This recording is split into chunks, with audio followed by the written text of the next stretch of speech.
Welcome to Ramana's Edzone YouTube channel. ఇంకా ఈ ఛానల్ని ఎవరైనా సబ్స్క్రైబ్ చేయకపోతే దయచేసి సబ్స్క్రైబ్ చేసుకోగలరు.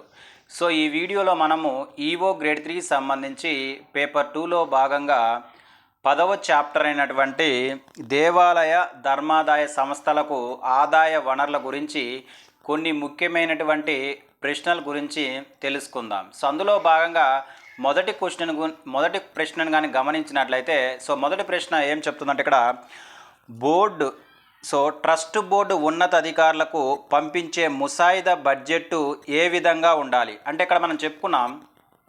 ట్రస్ట్ బోర్డు ఉన్నతాధికారులకు పంపే ముసాయిదా బడ్జెట్ ఏ విధంగా ఉండాలంటే కమిషనర్ నిర్దేశించిన విధంగా అంటే ఎవరైతే సంబంధిత దేవాదాయ శాఖ కమిషనర్ ఉంటారో ఆ కమిషనర్ చేత నిర్ధారించే విధంగా ట్రస్ట్ బోర్డు ఉన్నతాధికారులకు పంపించే ముసాయిదా బడ్జెట్ ఉండాలని మనం ఎగ్జామినేషన్ పాయింట్ ఆఫ్ వ్యూ గుర్తుపెట్టుకోవాల్సినటువంటి అవసరం ఇక్కడ అంతైనా ఉంది. నెక్స్ట్ క్వశ్చన్ కానీ గమనించినట్లయితే ఎండోన్మెంట్ యాక్ట్ 1987లోనే ఎన్నో సెక్షన్ దేవాలయానికి వివిధ రూపాలలో వచ్చే ఆదాయ వనరుల గురించి తెలియజేస్తుంది. అంటే ఇక్కడ మనము ఎండోన్మెంట్ యాక్ట్ 1987లోని ఏ సెక్షన్ దేవాలయానికి సంబంధించినటువంటి వివిధ రూపాలలో అంటే దేవాలయానికి వివిధ రూపాలలో వచ్చే ఆదాయ వనరుల గురించి తెలియజేసినటువంటి సెక్షనే మనకు సెక్షన్ 57 ఆఫ్ ఎండోన్మెంట్ యాక్ట్ 1987గా గుర్తుపెట్టుకోవాలి. చాలా చాలా ఇంపార్టెంట్. అంటే ఒక దేవాలయానికి సంబంధించినటువంటి ఆదాయ వనరుల గురించి తెలిపే సెక్షనే మనకు సెక్షన్ 57గా మనం గుర్తుపెట్టుకోవాల్సినటువంటి అవసరం ఇక్కడ ఎంతైనా ఉంది. నెక్స్ట్ క్వశ్చన్ కానీ గమనించినట్లయితే మద్రాస్ ప్రెసిడెన్సీలో ఏ సంవత్సరంలో హిందూ మత దేవాదాయ చట్టాన్ని రూపొందించారు? చాలా చాలా ఇంపార్టెంట్. అంటే మద్రాస్ ప్రెసిడెన్సీలో ఏ సంవత్సరంలో హిందూ మత దేవాలయ చట్టాన్ని రూపొందించారంటే 1926 అని గుర్తుపెట్టుకోవాల్సిన అవసరం ఇక్కడ ఎంతైనా ఉంది. ఓకే, అంటే మద్రాస్ ప్రెసిడెన్సీలో ఏ సంవత్సరంలో హిందూ మత దేవాలయ చట్టాన్ని తీసుకొచ్చారంటే 1926 అని మనం గుర్తుపెట్టుకోవాల్సినటువంటి అవసరం ఇక్కడ ఎంతైనా ఉంది. నెక్స్ట్ క్వశ్చన్ కానీ గమనించినట్లయితే దేవాదాయ ధర్మాదాయ కమిషనర్గా నియమించబడే కనీస వయసు అర్హత అంటే మనకు ఒక వ్యక్తిని దేవాదాయ కమిషనర్గా నియమించాలంటే అతని యొక్క కనీస వయసు అర్హత ఎంత అంట 45 సంవత్సరాలను గుర్తుపెట్టుకోవాలి. 45 సంవత్సరాలను గుర్తుపెట్టుకోవాల్సినటువంటి అవసరం ఇక్కడ ఎంతైనా ఉంది. నెక్స్ట్ క్వశ్చన్ కానీ గమనించినట్లయితే దేవాలయానికి సంబంధించిన ట్రస్ట్ బోర్డు ఆర్థిక సంవత్సరం ముగియడానికి ఎన్ని రోజుల ముందు ముసాయిదా బడ్జెట్ సంబంధిత అధికారికి పంపవలసి ఉంటుంది? అంటే ఏదైనా దేవాలయానికి సంబంధించినటువంటి ట్రస్ట్ బోర్డు ఆర్థిక సంవత్సరానికి ముగియడానికి ఎన్ని రోజుల ముందు ముసాయిదా బడ్జెట్ను సంబంధిత అధికారికి పంపవలసినటువంటి అవసరం ఉంటుందంటే ఎన్ని డేస్ అంటే 90 డేస్ అండి. 90 డేస్ ముందు ఒక దేవాలయానికి సంబంధించినటువంటి ట్రస్ట్ బోర్డు ఆ దేవాలయానికి సంబంధించినటువంటి బడ్జెట్ను ఆర్థిక సంవత్సరం ముగిసే 90 రోజుల ముందు ముసాయిదా బడ్జెట్ను సంబంధిత అధికారులకు పంపవలసి ఉంటుందిగా మనం గుర్తుపెట్టుకోవాలి. 90 రోజులను గుర్తుపెట్టుకోవాలి. నెక్స్ట్ కానీ గమనించినట్లయితే ఆంధ్రప్రదేశ్ దేవాదాయ చట్టము ప్రకారము దేవాలయాలను 6A నుంచి 6D వరకు విభజించడము ఏ ప్రాతిపదికన జరిగింది? గతంలో మనం చెప్పుకున్నాము సెక్షన్ 6 ఏం చెప్తుందంటే దేవాలయాల వర్గీకరణ గురించి తెలియజేస్తుంది. అయితే ఈ వర్గీకరణ దేనిపై డిపెండ్ అయ్యి విభజించారంటే ఆ దేవాలయానికి వచ్చే వార్షిక ఆదాయాన్ని బట్టి. అంటే మనం ఇక్కడ గుర్తుపెట్టుకోవాల్సిన విషయం ఏంటంటే సెక్షన్ 6 ఏం చెప్తుంది?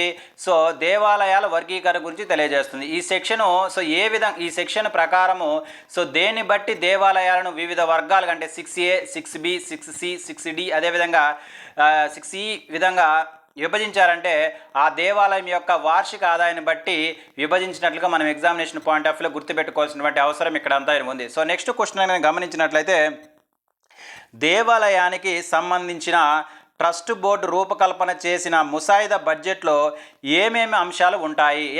మనకు రిసిప్ట్స్ గురించి ఉంటుంది, అదేవిధంగా డిస్పర్స్మెంట్స్ కూడా ఉంటుంది. అంటే మనము దేవాలయానికి సంబంధించినటువంటి ట్రస్ట్ బోర్డు చేత తయారు చేసినటువంటి ముసాయిదా బడ్జెట్లో వేడి గురించి ఉంటుంది, రాబడులు అదేవిధంగా ఖర్చుల గురించి ఉంటుందని మనం ఎగ్జామినేషన్ పాయింట్ ఆఫ్ లో గుర్తుపెట్టుకోవాల్సినటువంటి అవసరం ఉంది. అంటే వేటి ఉంది, రిసిప్ట్స్ గురించి ఉంటుంది, అదేవిధంగా డిస్బర్స్మెంట్స్ గురించి కూడా ఉంటుందని మన ఎగ్జామినేషన్ పాయింట్ ఆఫ్ లో గుర్తుపెట్టుకోవాల్సినటువంటి అవసరం ఇక్కడ అంతా ఉంది. అంటే రాబడులు అదేవిధంగా ఖర్చుల గురించి ఉంటుంది దేంట్లో అంటే ట్రస్ట్ బోర్డు చేత తయారు చేయబడినటువంటి ముసాయిదా బడ్జెట్లో ఈ రెండింటి గురించి ఉంటుందని మన ఎగ్జామినేషన్ పాయింట్ ఆఫ్ లో గుర్తుపెట్టుకోవాల్సినటువంటి అవసరం ఇక్కడ అంతా ఉంది. సో నెక్స్ట్ ప్రశ్న కానీ గమనించినట్లయితే ఇక్కడ ధార్మిక మత ధర్మాదాయ అంశాలు భారత రాజ్యాంగంలోనే 7వ షెడ్యూల్లో ఏ జీవితాలు పొందుపరిచారు. చాలా చాలా ఇంపార్టెంట్ అండి.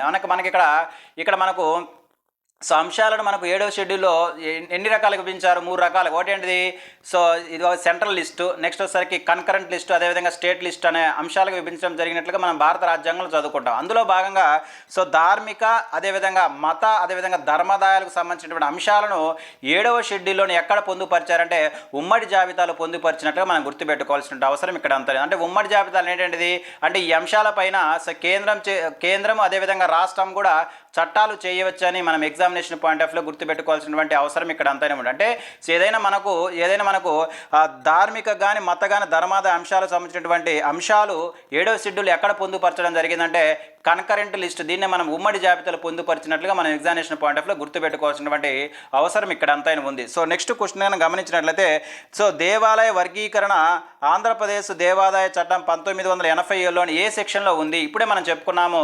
అంటే ఇక్కడ సో ఆంధ్రప్రదేశ్ దేవాదాయ ధర్మాదాయ చట్టం 1987లో సెక్షన్ 6 ప్రకారము దేవాలయాలు వర్గీకరించినట్లుగా మనం ఎగ్జామినేషన్ పాయింట్ ఆఫ్ లో గుర్తుపెట్టుకోవాల్సినటువంటి అవసరం ఇక్కడ అంతానే ఉంది. అంటే సెక్షన్ 6 ఏం చెప్తుందంటే దేవాలయాల వర్గీకరణ గురించి తెలుపుతుందని మనం గుర్తుపెట్టుకోవాల్సినటువంటి అవసరం ఇక్కడ అంతా ఉంది.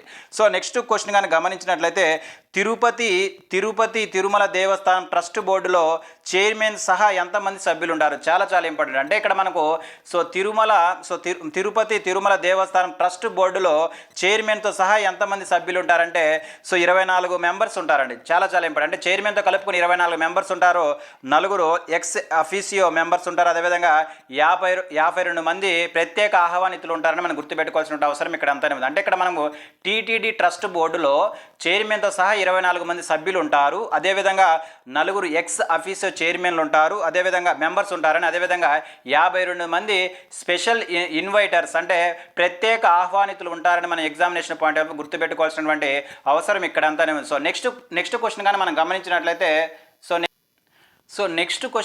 గమనించినట్లయితే నెక్స్ట్ క్వశ్చన్ చూడండి. ఇక్కడ డిప్యూటీ కమిషనర్కు క్రింద తెలుపబడిన ఏ లిస్టులో ఉన్న దేవాలయాల ముసాయిదా బడ్జెట్ను ఆమోదించే అధికారం ఉన్నది. చాలా చాలా చాలా చాలా ఇంపార్టెంట్. అంటే మనకు దేవాలయాలు 6A 6B 6C 6D అదేవిధంగా 6E విధంగా విభజించడం జరిగింది. అందులో 6A మరియు 6Dకి సంబంధించినటువంటి ముసాయిదా బడ్జెట్ను ఆమోదించే అధికారం ఎవరికి ఉంది?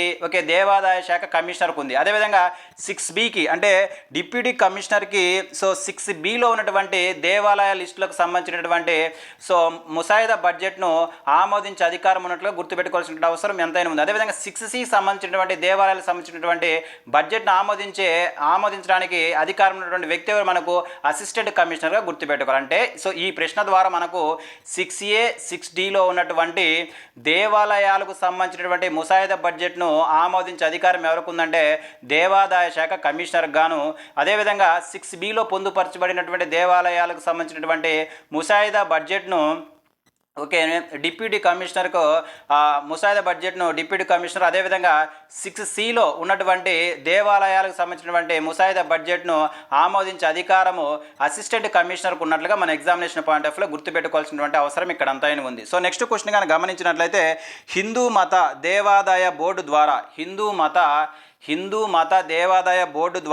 హిందూ దేవాలయ పరిపాలన నిర్వహణకు అవకాశం కల్పిస్తున్నటువంటి చట్టం ఏంటిది? చాలా చాలా ఇంపార్టెంట్ అండి. ఇక్కడ హిందూ మత దేవాలయ బోర్డు ద్వారా హిందూ దేవాలయ పరిపాలన నిర్వహణ అదేవిధంగా హిందూ దేవాలయాల పరిపాలన నిర్వహణకు అవకాశం కల్పించిన చట్టము 1935లో తీసుకొని రావడం జరిగినట్లుగా మనం గుర్తుపెట్టుకోవాలి. చాలా చాలా ఇంపార్టెంట్. అంటే హిందూ మత దేవాలయ బోర్డు ద్వారా హిందూ దేవాలయ పరిపాలన నిర్వహణకు అవకాశం కల్పించిన చట్టము 1935లో తీసుకొచ్చినటువంటి చట్టంగా మనం గుర్తుపెట్టుకోవాల్సినటువంటి అవసరం ఇక్కడ ఎంతైనా ఉంది. సో నెక్స్ట్ క్వశ్చన్ గమనించినట్లయితే నెక్స్ట్ క్వశ్చన్ చూడండి ఇక్కడ.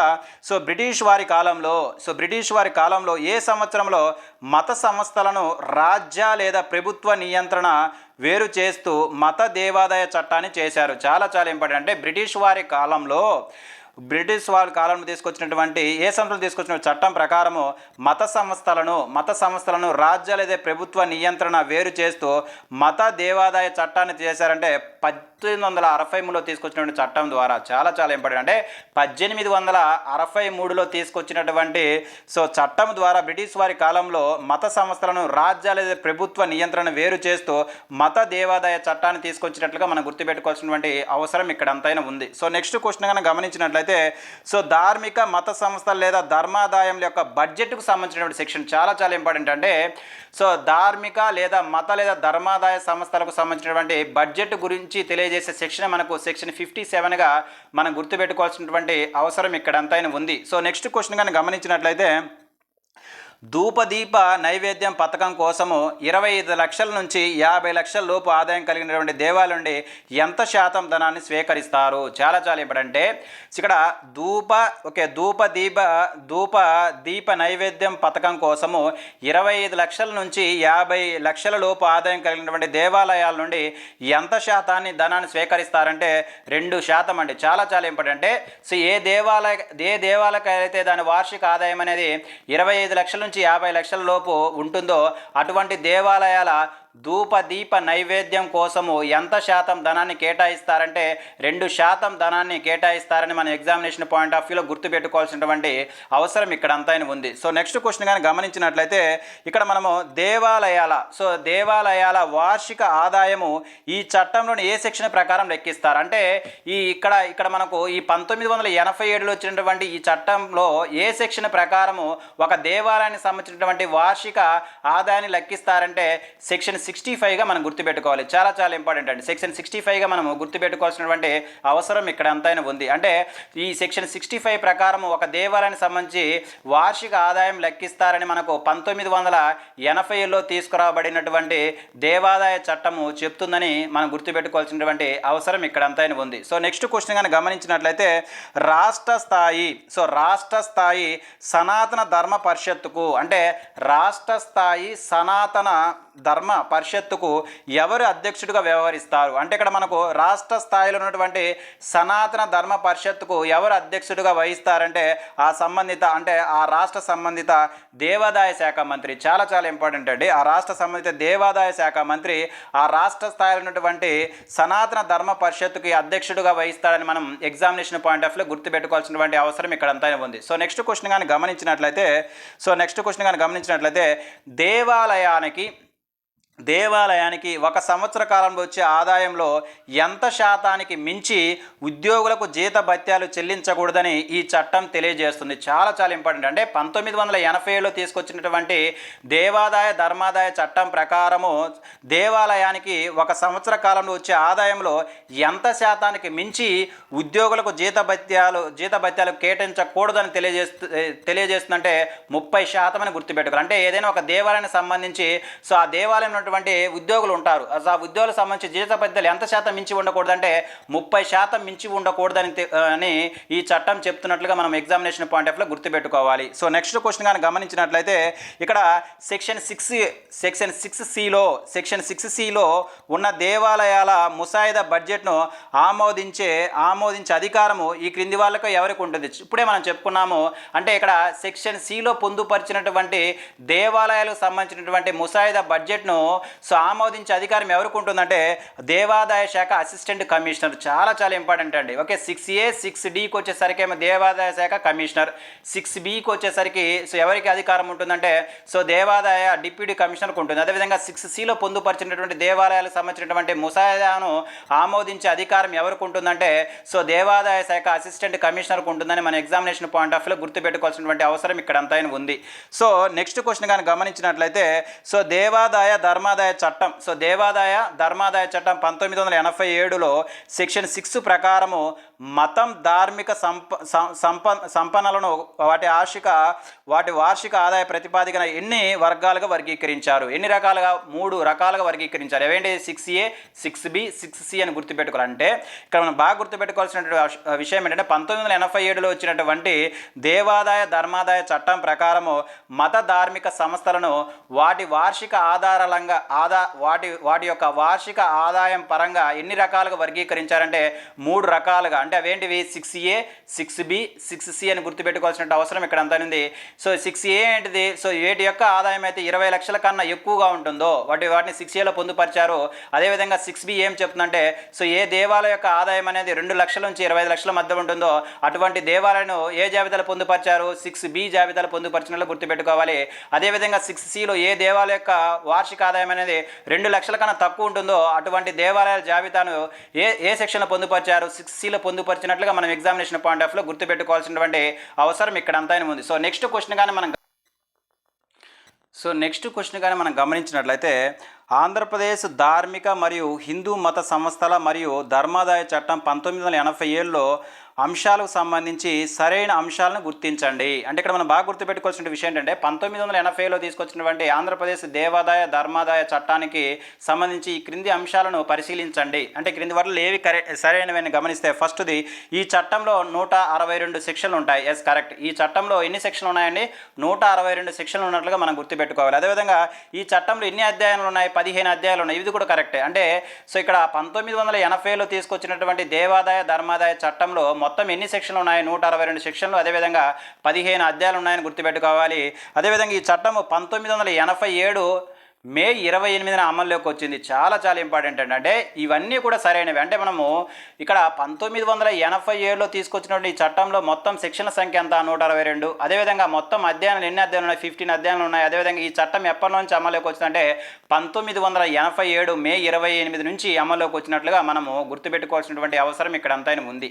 సో నెక్స్ట్ క్వశ్చన్ కానీ గమనించినట్లయితే భారత రాజ్యాంగంలో మత స్వేచ్ఛలు సంస్థలకు సంబంధించినటువంటి ప్రస్తావించబడినటువంటి ప్రకరణలు అంటే భారత రాజ్యాంగంలో ఇండియన్ కాన్స్టిట్యూషన్లో సో మత స్వేచ్ఛలకు సంస్థలకు సంబంధించినటువంటి ప్రకరణలు ఎక్కడి నుంచి ఎక్కడి వరకు ఉన్నాయో మనకు తెలుసు. ఎక్కడి నుంచి ఎక్కడి వరకు ఉన్నాయో మనకు సో ఆర్టికల్ 25 నుంచి 28 వరకు ఉన్నాయి. అంటే ఇక్కడ మనం బాగా గుర్తుపెట్టుకోవాల్సిన విషయం ఏంటంటే సో ఆర్టికల్ 25 to 28 దేనికి సంబంధించింది భారత రాజ్యాంగంలో అంటే మత స్వేచ్ఛలకు అదేవిధంగా మత సంస్థలకు సంబంధించిన ప్రకరణలుగా మనం గుర్తుపెట్టుకోవాల్సినటువంటి అవసరం ఇక్కడ అంతా ఉంది.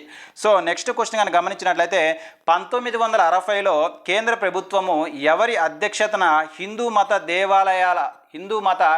దేవాలయాలపై కమిషన్ను నియమించింది. అంటే ఇక్కడ కమిషన్స్ మనం చాలా ఇంపార్టెంట్ అంటే 1960లో కేంద్ర ప్రభుత్వము ఎవరి అధ్యక్షతన హిందూ మత దేవాలయాల సంస్థలపై కమిషన్ విధించిందంటే డాక్టర్ సిపి రామస్వామి అయ్యర్. చాలా ఇంపార్టెంట్. అంటే doctor CP Ramaswamy Iyer so commission దేనికి సంబంధించిందంటే సో హిందూ మత దేవాలయాల సంస్థలకు సంబంధించినటువంటిగా మనం గుర్తుపెట్టుకోవాల్సిన అవసరం ఇక్కడ అంతా ఉంది. ఈ కమిషన్ కేంద్ర ప్రభుత్వం విధించింది. ఎప్పుడు విధించింది? 1960లో విధించినట్లు మనం ఎగ్జామినేషన్ పాయింట్ ఆఫ్ గుర్తుపెట్టుకోవాలి. ఏ కమిషన్ అండి? సో సిపి రామస్వామి కమిషనర్ అని గుర్తుపెట్టుకోవాల్సిన అవసరం ఇక్కడ అంతానే ఉంది. సో నెక్స్ట్ క్వశ్చన్ కానీ గమనించినట్లయితే సో నెక్స్ట్ క్వశ్చన్ ఏం చెప్తుంది?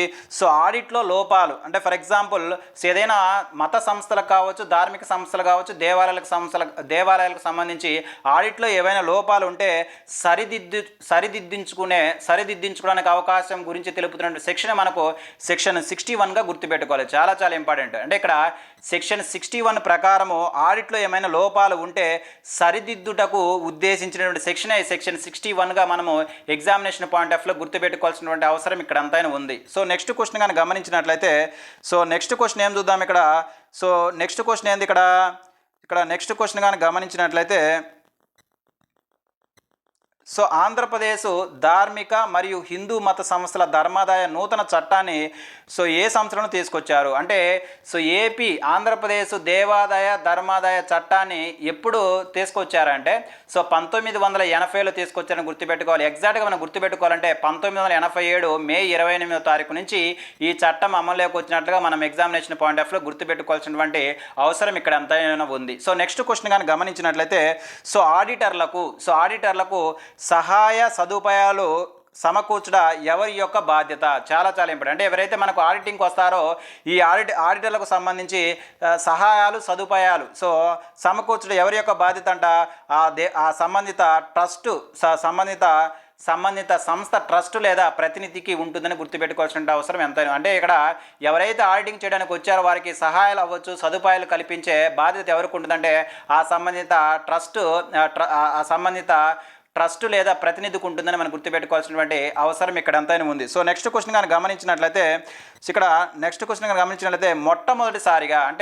మొట్టమొదటిసారిగా మఠాలను ఏర్పాటు ఎవరి కాలంలో ప్రారంభమైంది? చాలా ఇంపార్టెంట్. మనం గతంలో చెప్పుకున్నాము. సో మొట్టమొదటిసారిగా మఠాల ఏర్పాటు ఎవరి కాలంలో ప్రారంభమైందంటే శ్రీ ఆది శంకరాచార్యుల కాలంలో. చాలా ఇంపార్టెంట్. ఇతనే జగద్గురు అంటారు శంకరాచార్య. అంటే సో శంకరాచార్య ఆధ్వర్యంలో సో మొట్టమొదటిసారిగా మఠాలు స్థాపించబడినట్లుగా మనం ఎగ్జామినేషన్ పాయింట్ ఆఫ్ వ్యూలో గుర్తుపెట్టుకోవాల్సినటువంటి అవసరం ఇక్కడ ఎంతైనా ఉంది. సో నెక్స్ట్ క్వశ్చన్ కానీ గమనించినట్లయితే సో దేవాదాయ